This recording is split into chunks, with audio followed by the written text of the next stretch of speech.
De nye torvehaller i København åbnede den 2. september. Nu kun en måned efter møder projektet kritik fra forbrugerne. Siden åbningen af de nye torvehaller i København er mange kunder gået forgæves i håbet om en god og billig handel. For i torvehallerne koster osten gerne 400 kroner kiloet og eddike 85 kroner. Det vækker ærgelse hos forbrugerne. Jeg synes, det er sådan lidt elitært på en eller anden måde. Det er sådan, der er udbredt lige nu. Det er jo luksusvarer, og det er krisetider, så det er jo spændende at se, hvordan det kommer til at hænge sammen.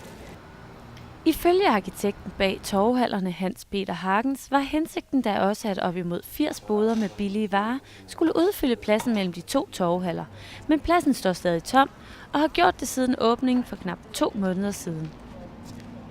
Men der er ingen tvivl om, at vi skal have det udendørs regionale steder repræsenteret meget mere bredt. Og det er sådan den afgørende udfordring her i det kommende stykke tid.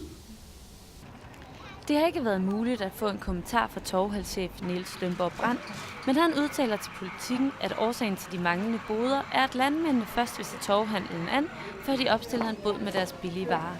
I mellemtiden må kunderne pænt vente på den billige torvehandel eller finde et andet sted at handle. Besøger man torvehallerne i dag, vil man udenfor finde 8 boder med regionale forhandlere af frugt og grønt.